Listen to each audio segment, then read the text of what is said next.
US President Donald Trump says he has ordered 2 nuclear submarines to be positioned to, quote, appropriate regions closer to Russia.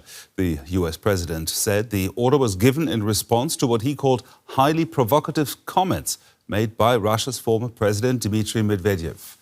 Trump has increasingly been showing frustration with Moscow, giving the Kremlin until next weekend to halt its war in Ukraine or face consequences.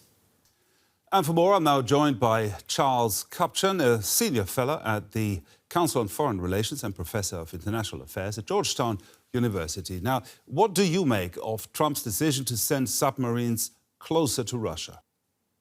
You know, the announcement is largely rhetorical and symbolic.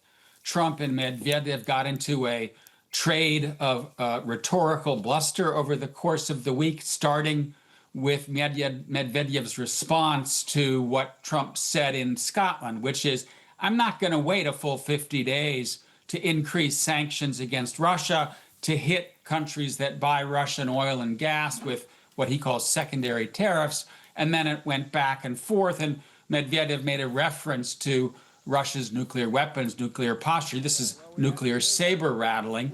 And Trump said, okay, fine, we're going to move some nuclear subs closer to the Russian territory.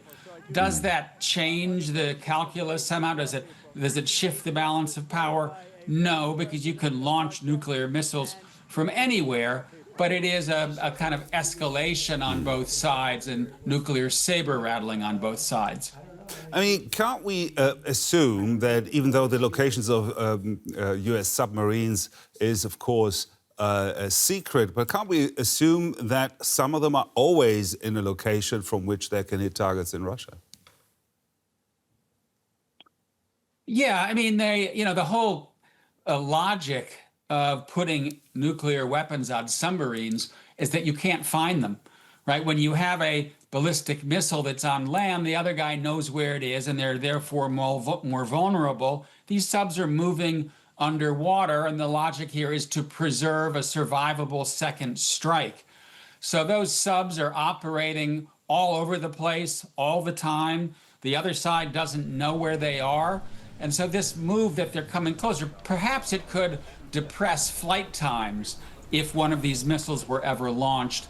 But it doesn't fundamentally change the logic or the stability of nuclear deterrence. Now, Medvedev has made a number of controversial and provocative statements since Russia's full-scale invasion of Ukraine. Does he really speak for the Kremlin, you think? You know, in some ways, I think he is the attack dog of the Kremlin, if you will. And it's worth keeping in mind that when he was president from 2008 to 2012, Medvedev was actually quite moderate. He was a liberal reformer. He's the one who carried off the reset with Barack Obama. He signed a nuclear arms control agreement with Barack Obama.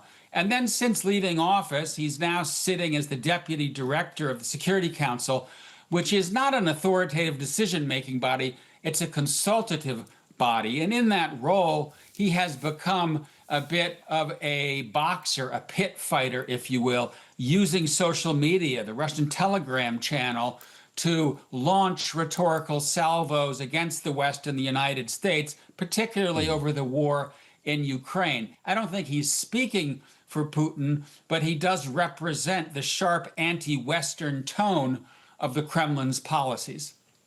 Now, briefly, if you can, do you think this has the potential to escalate?